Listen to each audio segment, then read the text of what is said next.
Paralympic badminton போட்டியில் வெள்ளி பதக்கம் வென்று சொந்த ஊர் திரும்பி இருக்கக்கூடிய துளசி நம்மோடு இணைப்பில் இணைந்திருக்கிறார். அவரிடம் சில கேள்விகளை முன்வைக்கலாம். அதற்கான நியூஸ் 18 தமிழ்நாடு சார்பாக வாழ்த்துக்களை தெரிவிச்சுக்கிறோம். வெள்ளி பதக்கம் எவராலும் எட்டி பிடிக்க முடியாத அந்த இறுதிப் போட்டியில் ஒரு கடுமையான போராட்டத்திற்கு மத்தியில் வெள்ளி பதக்கம் வாங்கிட்டு வந்திருக்கிறீங்க. ஸோ எப்படி இருந்துச்சு பாரிஸ் களம்? இந்த அனுபவத்தை பற்றி உங்களுடைய பார்வை?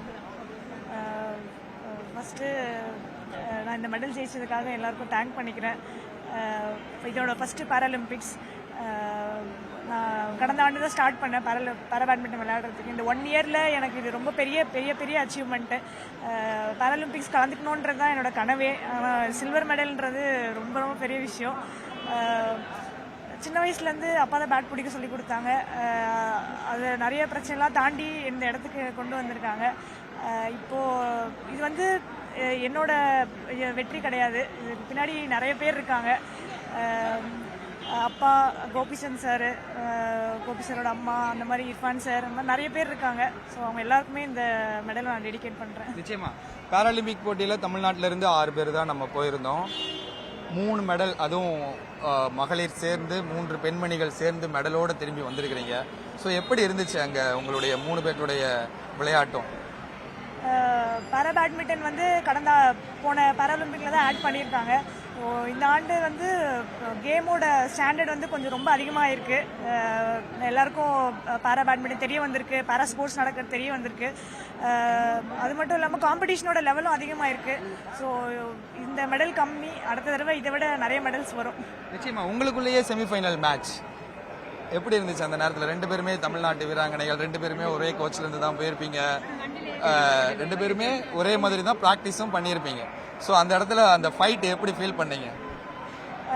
நாங்கள் இதுக்கு முன்னாடி கூட விளையாடிருக்கோம் மற்ற இன்டர்நேஷ்னல் டோர்னமெண்ட்லாம். பட் இந்த பாராலிம்பிக்ஸில் அந்த அவ்வளோ பெரிய ஸ்டேடியமில் விளையாடும் போது கொஞ்சம் டிஃப்ரெண்ட்டாக தான் இருந்துச்சு. ஏன்னா பாராலிம்பிக்ஸ் எல்லாருமே கடுமையாக பயிற்சி செஞ்சுருப்பாங்க, எல்லாருமே அவங்களோட லிமிட்ஸை தாண்டி தான் புஷ் பண்ணி விளையாடினாங்க. ஸோ ஒரு நல்ல எக்ஸ்பீரியன்ஸாக இருந்துச்சு.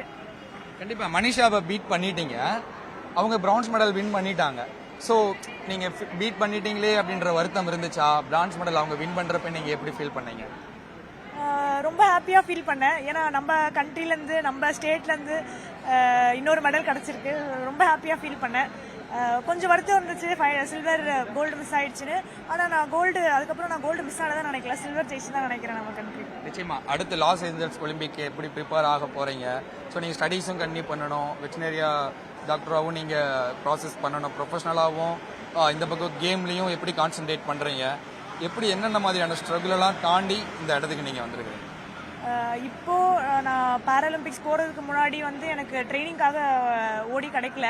உதயநிதி சாரை போய் பார்த்தோம், நான் அப்பா கோச் எல்லாரும் போய் பார்த்து இந்த மாதிரி சொன்னோம், இந்த மாதிரி ஒரு கோரிக்கையை வச்சோம். அவர் அப்புறம் member secretary Meghnath Reddy sir, அவங்க எல்லாம் சேர்ந்து அவங்க ஓன் இன்ட்ரெஸ்ட்டில் பர்சனலாக அவங்க வந்து ஒரு ஜியோ பாஸ் பண்ணாங்க, இந்த மாதிரி ரிலீவ் பண்ண சொல்லி ட்ரைனிங்லேருந்து பாராலிம்பிக்ஸ் வரைக்கும்.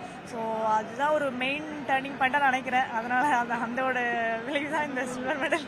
ஒரு அவேர்னஸ் இருக்குன்னு நினைக்கிறீங்களா? ஏன்னா நார்மல் பீப்புள்ஸுக்கே வந்து அதுவும் பெண்மணிகளாக வந்து விளையாட்டுக்கு அனுப்புறதுன்றது வந்து பெற்றோர்களுக்கு அவ்வளவு சாதாரண விஷயம் கிடையாது. ஈஸியாக பெர்மிஷன் வாங்கிட்டுலாம் போய் யாரும் விளையாட முடியாது இப்போ இருக்கக்கூடிய அதுவும் கிராம லெவலெல்லாம். ஸோ உங்களுக்கு அவேர்னஸ், அதுவும் பேரா பேட்மிண்டன் விளையாடக்கூடிய மாற்றுத்திறனாளிகள் விளையாடக்கூடிய விளையாட்டுலாம் அவ்வளோ சீக்கிரமாக யாரும் அனுப்ப மாட்டாங்க பெற்றோர்களேவும். ஸோ உங்களுக்கு என்ன மாதிரியான ஸ்ட்ரகிள்ஸ் இருந்துச்சு, உங்களுக்கு எப்படி சப்போர்ட் பண்ணாங்க, அந்த மாதிரி விஷயங்கள் சொல்லுங்கள். இப்போது பாரா ஸ்போர்ட்ஸ் வந்து கொஞ்சம் வளர்ந்துட்டு வருது, எல்லாருக்கும் தெரிய வருது.